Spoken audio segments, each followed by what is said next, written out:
Karimnagar municipal corporation ఎన్నికల్లో 3 పార్టీల మధ్య బిగ్ ఫైట్ ఉండబోతోందా?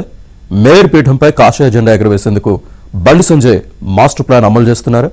రాష్ట్రంలో అధికారం కోల్పోయి డీలా పడ్డ బీఆర్ఎస్ కరీంనగర్లో హ్యాట్రిక్ కొట్టడం సాధ్యమేనా? గ్రూపులు పక్కకు నెట్టి పార్టీని గాడిన పెట్టిన అధికార పార్టీ అక్కడి కార్పొరేషన్ను దక్కించుకుంటుందా? కరీంనగర్ కార్పొరేషన్లో 3 పార్టీల హోరాహోరీ పోరుపై ఏబిఎన్ ఎక్స్క్లూజివ్ స్టోరీ.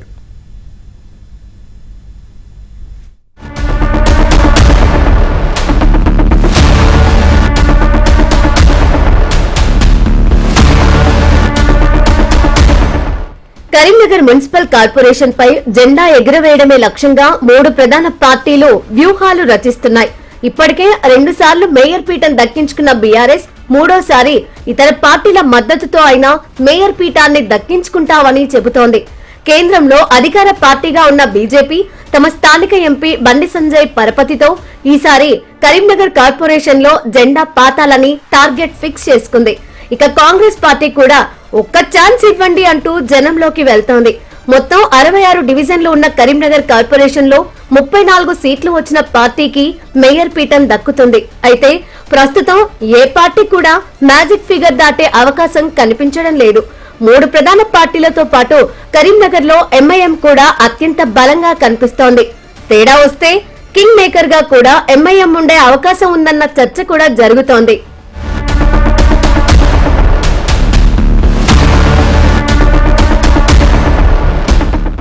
2014-2020లో 2 సార్లు మేయర్ పీఠాన్ని బీఆర్ఎస్ దక్కించుకుంది. ఈసారి స్థానిక ఎమ్మెల్యే గంగుల కమలాకర్ మేయర్ పీఠాన్ని ఇతర పార్టీలతో కలిసైనా సరే దక్కించుకుంటామని ధీమాగా చెబుతున్నారు. మొత్తం 66 డివిజన్లలో 30 సీట్ల మీద ఆయన బలంగా ఫోకస్ పెట్టారు. అందులో ఖచ్చితంగా 20 గెలిస్తే చాలన్న ఆలోచనతో ఉన్నారు. మిగతా ఇండిపెండెంట్లు కానీ లేదా ఎంఐఎం కానీ అవసరమైతే స్థానిక అవసరాల కోసం అని చెప్పి బీజేపీతో కానీ కలిసి మేయర్ పీఠం దక్కించుకుంటామని అంతర్గతంగా ఆ పార్టీ నేతలు చెబుతున్నారు. మరోపక్క గత 2 ఏళ్లుగా ఆ పార్టీ క్యాడర్ డీలా పడటం బీఆర్ఎస్ కు మైనస్ గా మారింది. గత బీఆర్ఎస్ కార్పొరేటర్లపై కేసులు ఉండటం, కబ్జాలు, బెదిరింపుల కేసుల్లో కొందరు జైలుకు కూడా వెళ్లి రావడంతో బీఆర్ఎస్ కు కోలుకోలేని దెబ్బగా మారింది. అయితే కరీంనగర్ అభివృద్ధికి బీఆర్ఎస్ అధిక నిధులు కేటాయించిందని చెప్పుకొని వచ్చే 2 ఏళ్లలో బీఆర్ఎస్ అధికారంలోకి వస్తుందన్న ప్రచారంతో జనంలోకి వెళ్తున్నారు. బీఆర్ఎస్ అభ్యర్థులంతా స్థానిక ఎమ్మెల్యే గంగుల కమలాకర్ నాయకత్వం మీదే ఆధారపడ్డారు.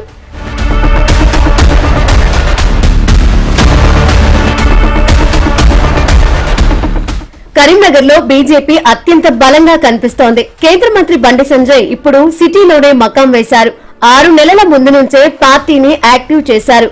క్యాడర్ కు దిశానిర్దేశం చేస్తున్నారు. కరీంనగర్ స్మార్ట్ సిటీకి కేంద్రం నిధులు ఇచ్చిందని ప్రచారం చేస్తున్నారు. కార్పొరేషన్ అభివృద్ధి కేంద్రంతోనే సాధ్యమని చెబుతున్నారు. 40 సీట్లు టార్గెట్ గా పెట్టుకుని ఆయన ప్రచార పర్వంలోకి దిగారు. 2 ఏళ్లుగా రాష్ట్రంలో అధికారాన్ని చెలాయిస్తున్న కాంగ్రెస్ పార్టీ కరీంనగర్ కు పైసా విధించలేదని బీజేపీ ఆరోపిస్తోంది. బీఆర్ఎస్ అవినీతి కూడా కరీంనగర్ అభివృద్ధిని దెబ్బతీసిందని బీజేపీ నేతలు అంటున్నారు. కేంద్రం నిధులతో కరీంనగర్ కు 24 గంటల తాగునీరు, పార్కుల అభివృద్ధి, రోడ్ల నిర్మాణం చేపట్టామని ఆ పార్టీ నేత మాజీ మేయర్ సునీల్ రావు అంటున్నారు. ఈరోజు ప్రతిరోజు కరీంనగర్ మంచినీరు తాగుతున్నారు, ప్రజలు తాగుతున్నారంటే దానికి కారణం మరి కేంద్ర ప్రభుత్వం ఇచ్చినటువంటి అమృత నిధులు. స్మార్ట్ సిటీ ద్వారా దాదాపు 440 కోట్ల రూపాయలు కేంద్ర ప్రభుత్వం ద్వారా రావడం, దాని ద్వారా ఏ విధంగా అభివృద్ధి జరిగిందనేది కనబడతా ఉంది. అదే కాకుండా 15వ ఆర్థిక సంఘం నిధులు 150 కోట్ల రూపాయలు గత 5 సంవత్సరాల్లో రావడం వల్ల కరీంనగర్లో చాలా వరకు ప్రజల అవసరాలు పూర్తి చేయగలిగాం. అంతేకాకుండా కరీంనగర్ నగరంలో ఈరోజు రైల్వే స్టేషన్ అభివృద్ధి చెందిన కరీంనగర్ నగరంలో ఈరోజు తీగలొట్టిపల్లి ఆర్ఓబి గత 20 సంవత్సరాల నుంచి పెండింగ్ ఉన్నప్పటికీ దానికి సంబంధించిన నిధులు తీసుకొచ్చింది కూడా మరి బండి సంజయ్ కుమార్ గారే. ఈ విధంగా కరీంనగర్ నగరంలో దీర్ఘకాలంగా పెండింగ్లో ఉన్న సమస్యలన్నింటినీ పరిష్కరించిన ఘనత భారతీయ జనతా పార్టీకి ఉంది. ఈరోజు కరీంనగర్ నగరంలో ఏ వైపు రోడ్లు చూడండి ఎంత బ్రహ్మాండంగా అభివృద్ధి చెంది ప్రజలు ఎంత సంతోషంగా ఉన్నారు. ఏ విధంగా బ్రహ్మాండంగా పార్కులు అభివృద్ధి చెందినాయి, ఏ విధంగా పిల్లలు ఆడుకోవడానికి అంబేద్కర్ స్టేడియం అభివృద్ధి చెందింది. కరీంనగర్ మేయర్ పీఠంపై ఈసారి కాంగ్రెస్ పార్టీ కూడా కన్నేసింది. అధికార పార్టీగా మెజార్టీ సీట్లు గెలుచుకోకపోతే తీవ్ర ఇబ్బందులు ఎదురవుతాయన్న కారణంతో ఆ పార్టీ చెమడోర్చుతోంది. నిన్న మొన్నటి వరకు ఆ పార్టీలో 4 గ్రూపులుగా విడిపోయిన నేతలంతా ఇప్పుడు ఐక్యతా రాగం ఆలపిస్తున్నారు. సుడా చైర్మన్ కోమటిరెడ్డి నరేందర్ రెడ్డిని కలుపుకొని మరి నియోజకవర్గ ఇన్ఛార్జ్ వెలిచాల రాజేందర్ రావు ప్రచారంలో పాల్గొంటున్నారు. చేరికలను ఆ పార్టీ పెద్ద ఎత్తున ప్రోత్సహిస్తోంది. డివిజన్లలో ఇతర పార్టీల క్యాడర్ ను చేర్చుకుంటోంది. ఇటీవలే కరీంనగర్ మేయర్ పీఠం గెలుచుకునేందుకు అమలు చేయబోయే వ్యూహాలపై జిల్లా ఇన్ఛార్జి మంత్రి తుమ్మల నాగేశ్వరరావు, మంత్రి పొన్నం ప్రభాకర్ అత్యవసర మీటింగ్ పెట్టారు. ఆ మీటింగ్ లో ముఖ్య నేతలకు దిశానిర్దేశం చేశారు. అందరూ కలిసికట్టుగా పనిచేయాలని కోరారు. తమకు ఎంఐఎం మద్దతు ఉంటుందన్న ధీమాతో కాంగ్రెస్ పార్టీ ఉంది. మిడిల్ ఏరియా తప్ప మిగతా అంతర్గత రోడ్లన్నిటి కూడా గతంలో గాలికి వదిలేసిన పరిస్థితి.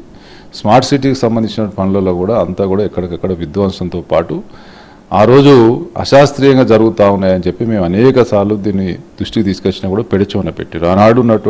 ఆనాడు కానీ ఈనాడు కానీ భారతీయ జనతా పార్టీ స్మార్ట్ సిటీకి సంబంధించినటువంటి వాళ్ళ పాత్ర పోషించాల్సింది పోయి సెంట్రల్ గవర్నమెంట్ ఫండ్స్ ఉన్నప్పుడు కూడా ఎక్కడ కూడా నోరు మెదిపింది దాఖలాలు లేవు. ఎందుకంటే వీళ్ళకు అంతర్గతంగా ఇదంతా ఒక అండర్స్టాండింగ్ తోటి జరిగేటటువంటి వ్యవహారం. కాబట్టి మీరు చూస్తూ ఉంటారు కరీంనగర్లో కూడళ్ల సుందరీకరణ పేరు మీద ₹1 అవినీతి జరిగింది.